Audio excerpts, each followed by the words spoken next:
ऋषि मुनियों की। आज के महर्षि है याज्ञवल्क्य। हाँ, बहुत बड़े विद्वान हुए हैं महात्मा, बहुत बड़े ऋषि हुए हैं हमारे भारत में।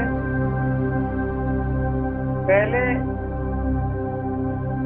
महर्षियों के आश्रमों में, गुरुकुलों में ही विद्या पढ़ाई जाती थी। अरे पता कब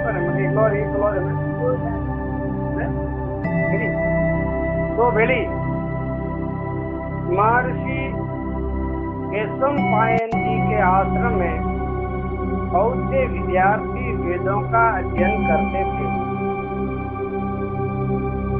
वैशंपायन जी महाराज बहुत बड़े ऋषि हुए हैं। हाँ, जो जन्मजय को कथा सुनाते महाभारत, वो वैशंपायन। और उनका आश्रम बहुत बड़ा था। अपना तो छोटा आश्रम है, उनका आश्रम बहुत बड़ा था। और उस आश्रम में बहुत संख्या में विद्यार्थी वेदों का अध्ययन करते थे। वेदों की पढ़ाई होती थी, उपनिषद पढ़ाए जाते थे, ज्ञान विज्ञान सब सिखाया जाता था, अस्त्र शिक्षा, शस्त्र शिक्षा सारी सिखाई जाती थी। उनमें से उनके भाणजे याज्ञवल्क्य जी भी थे। याज्ञवल्क्य भी उनके भाणजे हैं वैशंपायन जी का वाणिया होता था। तो एक बार महर्षि की एक सभा थी, उसमें एक नियम पहले से घोषित कर दिया था कि जो समय पर उपस्थित नहीं होगा उसे ब्रह्म हत्या का पाप लगेगा। ऐसा नियम बना दिया था। नियम यानी अनुशासन, नियम को, अनुशासन को, इनका पूरा ध्यान रखना। उन्होंने ऐसा नियम बनाया कि आश्रम में आने वाले विद्यार्थी अगर कोई समय पर नहीं आएगा तो उनको ब्रह्म हत्या का पाप लगेगा। गो हत्या का, तो ब्रह्म हत्या एक ही बात, तो इतना पाप लगेगा। जो समय पर नहीं आता है, समय का ध्यान नहीं रखता है, समय की मर्यादा नहीं रखता है, समय की कीमत नहीं समझता है, उसको बहुत बड़ा पाप लगता है। क्योंकि सब कुछ समय से ही प्राप्त किया जाता है। समय चला जाता है तो फिर बाद में कुछ नहीं होता। उस दिन वैशंपायन जी के यहाँ श्राद्ध था, श्राद्ध का कार्यक्रम था। श्राद्ध समझते हो, अपने रखते हैं ना, एक साल में श्राद्ध का कार्यक्रम रखते हैं। तो ऐसे उन्होंने आश्रम में भी श्राद्ध का कार्यक्रम रखा हुआ था और वे समय पर नहीं जा सके, इसलिए वाचिक ब्रह्म हत्या का पाप होने लगा। वाचिक वाणी का। अपने शिष्यों से उन्होंने उनका प्रायश्चित करने को कहा कि भाई उनकी भूल हो गई है, वो समय पर आए नहीं है, अब उनको प्रायश्चित करना होगा। प्रायश्चित तो समझते हो? प्रायश्चित नहीं समझते? प्रायश्चित यानी उसके लिए कि भाई हमारी भूल हो गई है, क्षमा याचना मांगेंगे, अब ऐसी गलती कभी नहीं करूंगा, ऐसे सब कुछ करेंगे, उसको कहते हैं प्रायश्चित। याज्ञवल्क्य जी अपने मामा के मुंह लगे थे, मुंह लगे मतलब लाडके थे। जैसे आप मेरे लाडके हो, वैसे उनके वो मुंह लगे हुए थे, लाडके थे। और अपने शरीर बल का उन्हें गर्व भी था। जवान थे, कटी बॉडी बढ़िया थी, मूर्तियाँ बढ़िया ज्यादा था, लेकिन उनको ऐसे शरीर का अहंकार भी था। जबकि शरीर का अहंकार नहीं करना चाहिए, तो शरीर का अहंकार करेगा ना तो उसका पाप लग जाएगा। इसलिए उन्होंने कहा, मामा जी आपके ये सब शिष्य शक्तिहीन है, मेरे जैसी ताकत आपके एक भी शिष्य में नहीं है। ऐसा उन्होंने अहंकार कर दिया।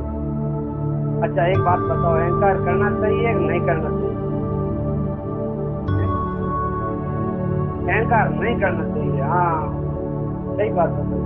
आप यही कहोगे नहीं, आप यही कहोगे तो अहंकार मत करना कभी, शरीर का अहंकार मत करना, जवानी का अहंकार मत करना। मैं खूबसूरत हूँ, मैं सुंदर हूँ, सुंदरता का अभिमान मत करना।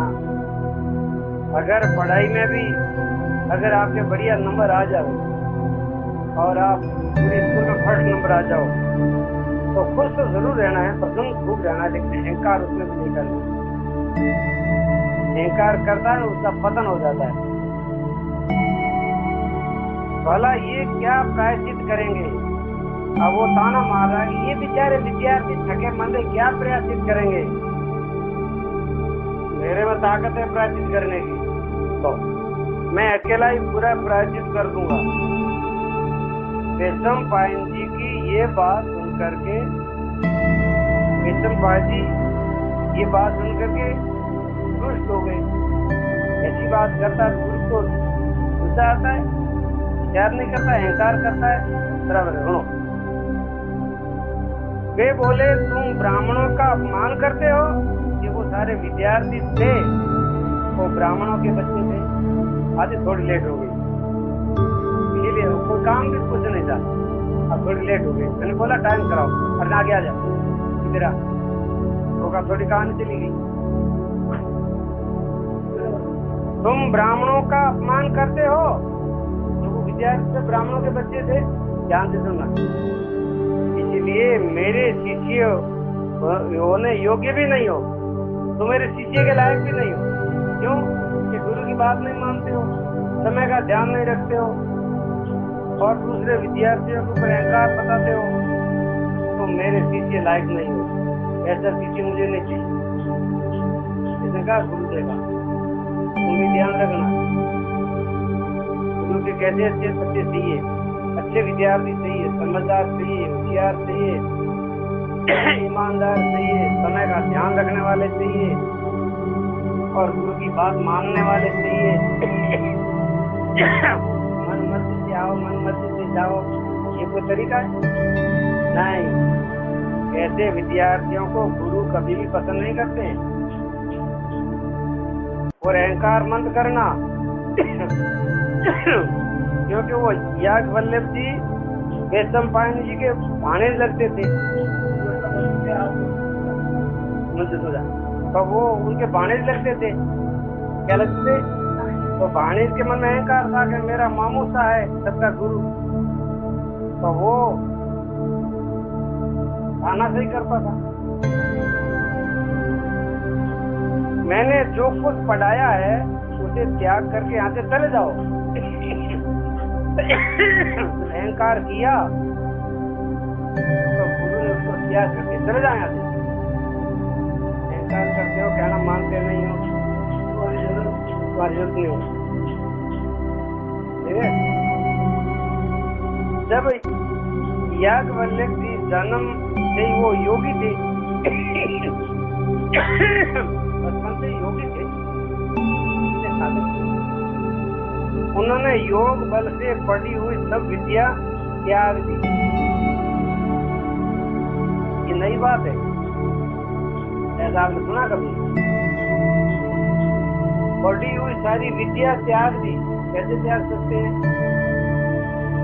तो जीवन में उपयोग नहीं करे, यही त्याग। और दूसरी बात यह है कि योग बल से सब कुछ संभव है। कुछ नहीं आता है तो याद आ जाता है, और योग बल से अगर तुम किसी को भूलना चाहते हो तो उनको भूल भी जाते हो। ऐसा भी होता है।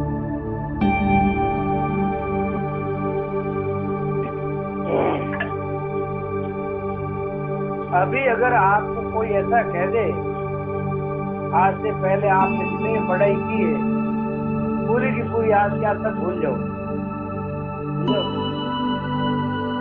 आप भूल जाओ।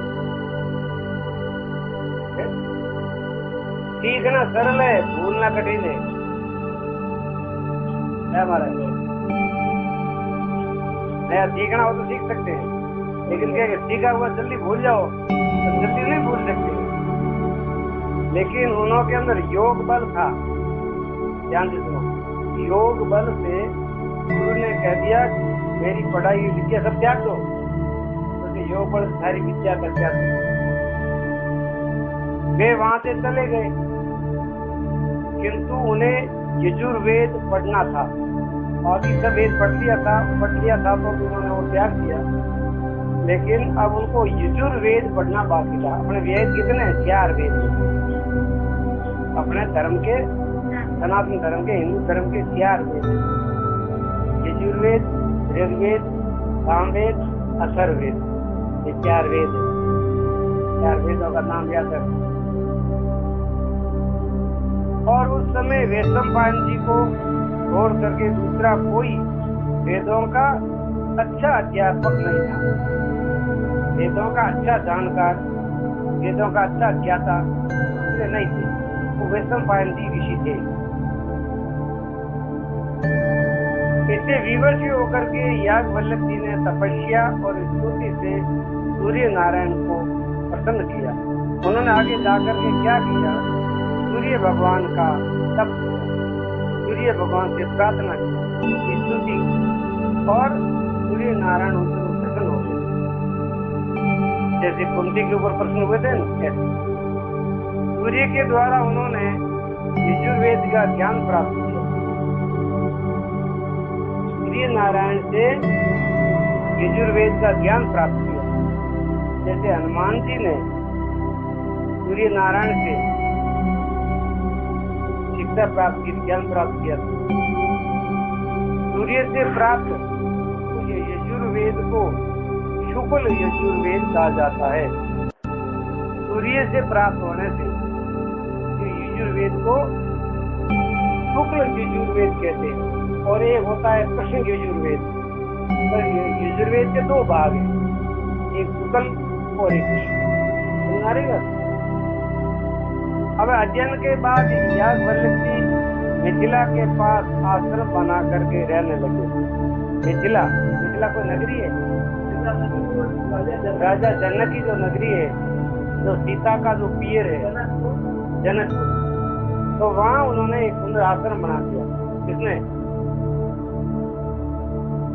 याज्ञवल्क्य जी। वे महाराज जनक के गुरु बने। आगे जाकर के राजा जनक तो सीता का पिताजी तो याज्ञवल्क्य का शिष्य बना और वो उनके गुरु बने। अब राजा जनक को उन्होंने, गुरु ने कितना सुंदर ज्ञान दिया था। देखो बच्चों, ध्यान रखो, गुरु के बिना कभी ज्ञान नहीं होता है, और ज्ञान के बिना मनुष्य पशु के समान होता है।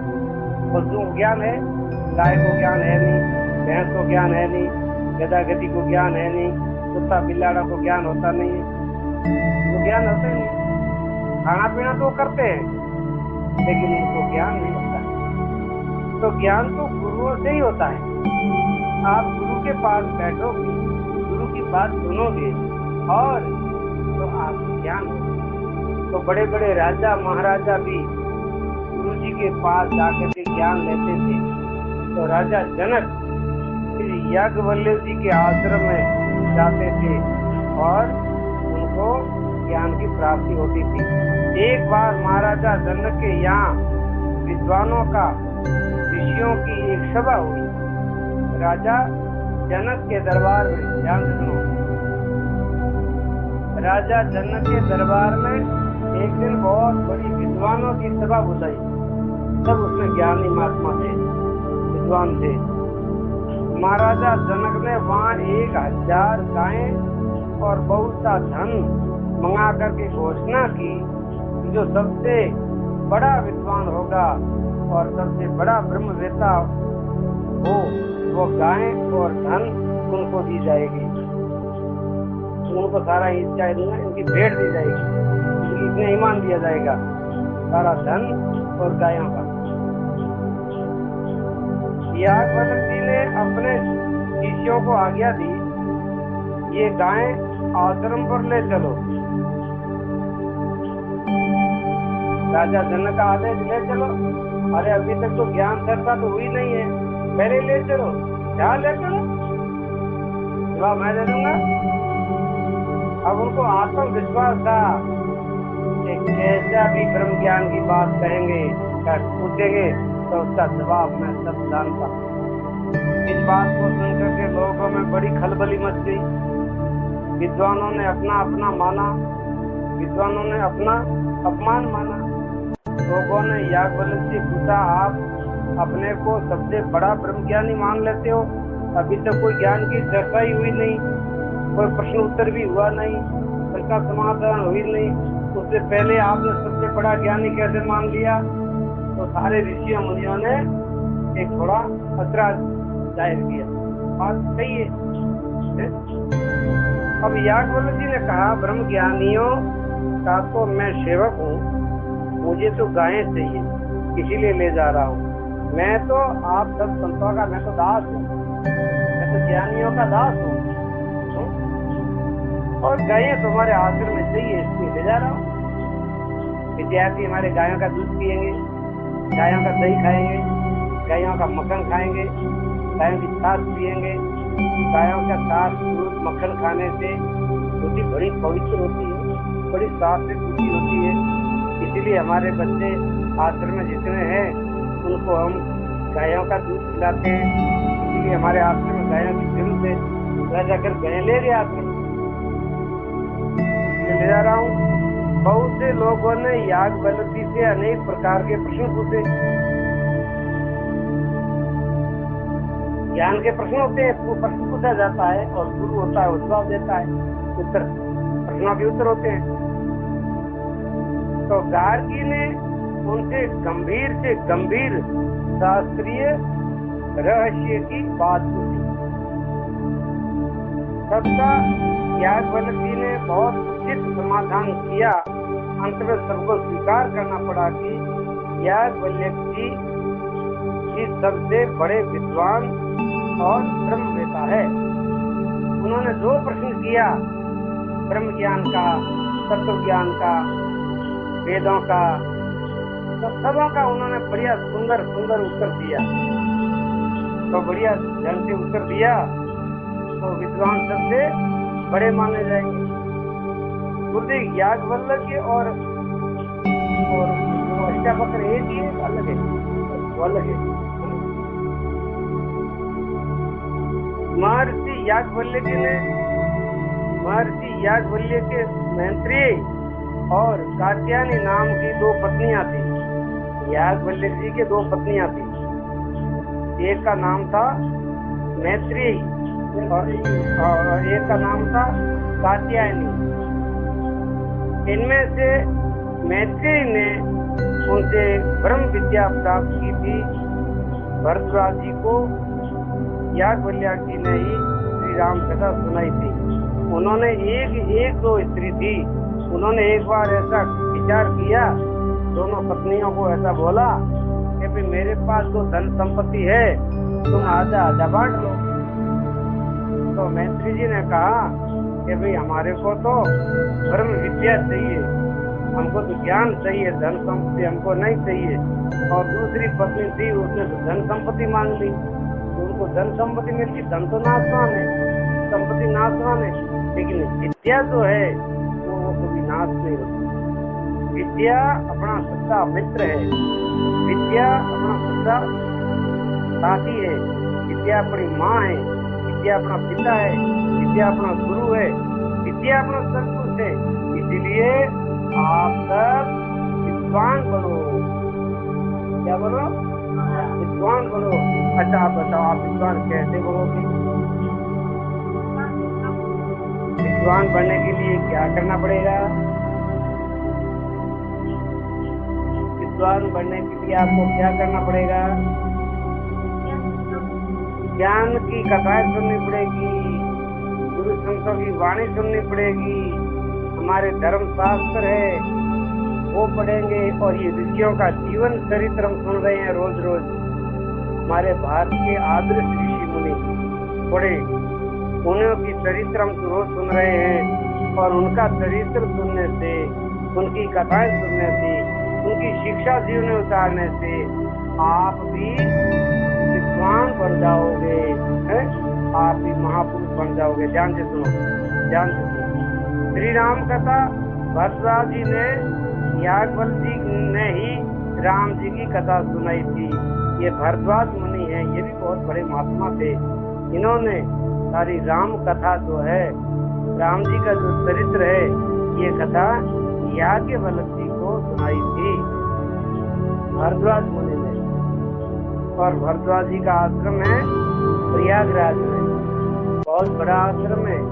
वहाँ तो बड़े बड़े देश विदेश से बड़े बड़े राजा महाराजाओं के विद्यार्थी पढ़ने के लिए आते थे, हैं?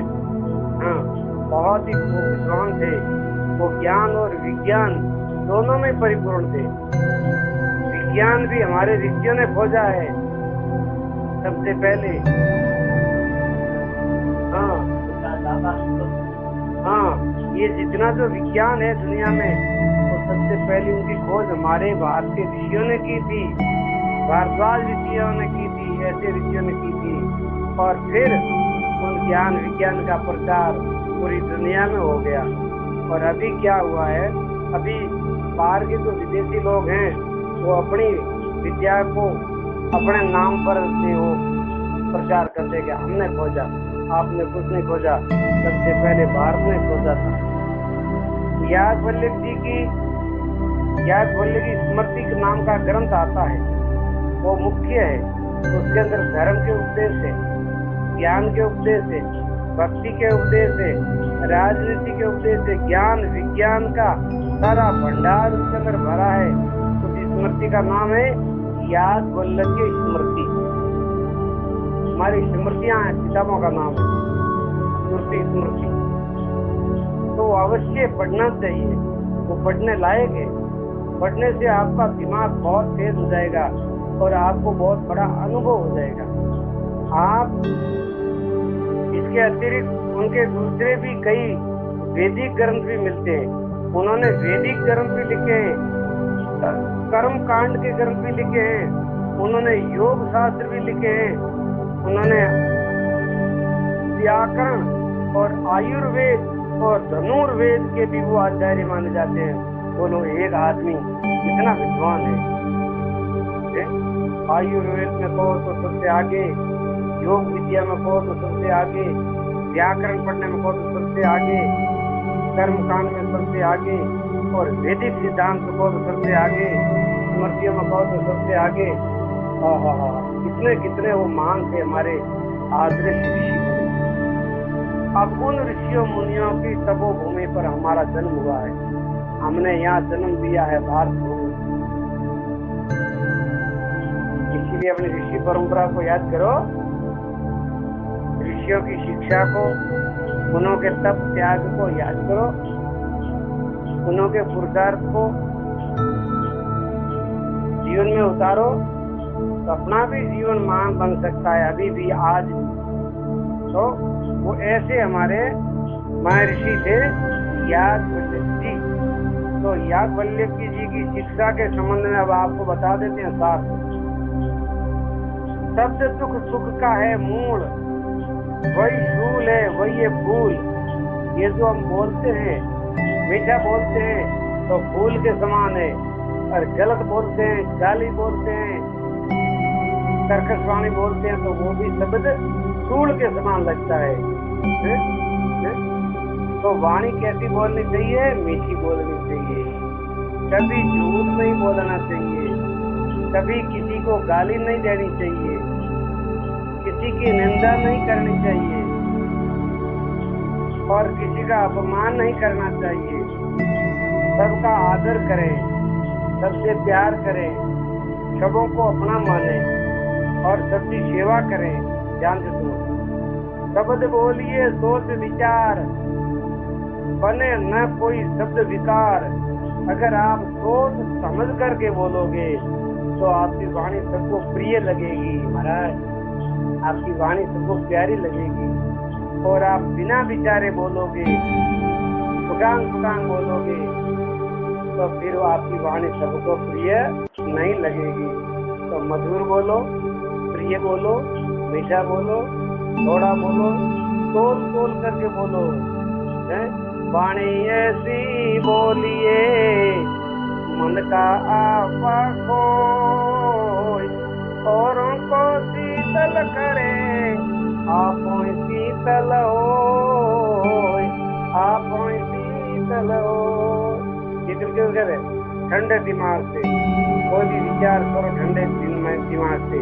दिमाग को गर्म मत करो, छोटी छोटी बात से दिमाग गर्म कर लेते हो, नहीं। दिमाग को ठंडा रखो, पेट को नरम रखो, पाँव को गर्म रखो, तो आपके शरीर में कोई रोग नहीं आएगा। जिसका दिमाग ठंडा है, पेट नरम है, पाँव गर्म है, उनके शरीर में कभी बीमारी नहीं आती है, याद रखना। हाँ, जिनका पेट टाइट है, दिमाग गर्म है, पाँव ठंडे हैं, तो उनके घर हमेशा के लिए उसका शरीर बीमारियों से भरा रहता है। हाँ, जहर खाओ, दवाई खाओ और जियो नहीं। हम तो योग करेंगे, प्राणायाम करेंगे, स्वस्थ रहेंगे और दूसरों को भी स्वास्थ्य लाभ देंगे। ऐसा अपने को सुंदर जीवन जीना है। हो न किसी का अपमान, किसी का अपमान न करना, प्रगट न हो उसके अभिमान, और किसी प्रकार का अभिमान भी नहीं करना।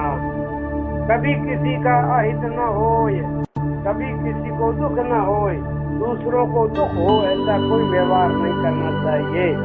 दूसरों को सुख मिले, दूसरों को शांति मिले, दूसरों को आनंद मिले, दूसरों को प्रेम मिले, प्रसन्नता मिले, खुशी मिले, ऐसा व्यवहार करने में कोई दोष नहीं। अगर आपके व्यवहार से किसी को दुख हो रहा है, किसी को कष्ट हो रहा है, ऐसा व्यवहार नहीं करना, ठीक है।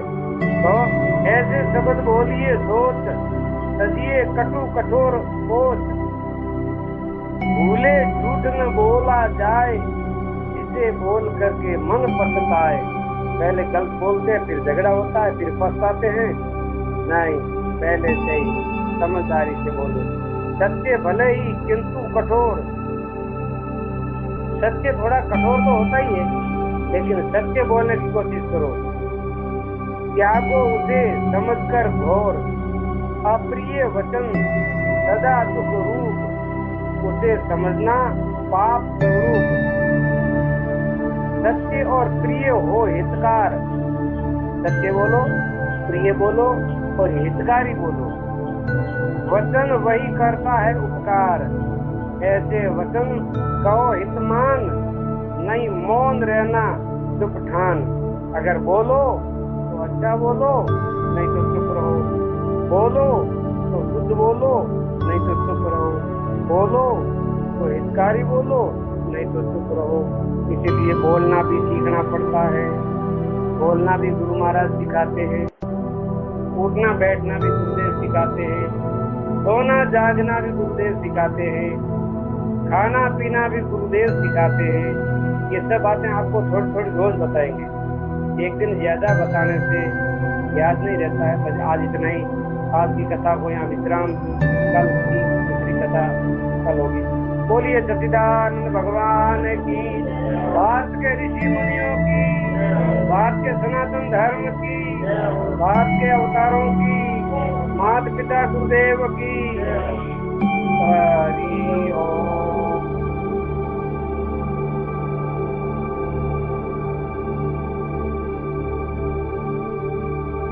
सर्वे भवन्तु सुखिनः, सर्वे सन्तु निरामयाः, सर्वे भद्राणि पश्यन्तु मा कश्चित् दुःखभाग् भवेत्। ॐ शान्ति शान्ति शान्ति। नमः पार्वते पतये।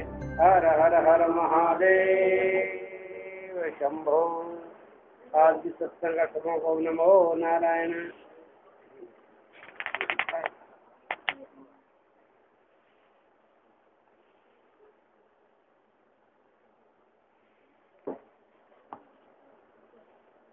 हरिओम।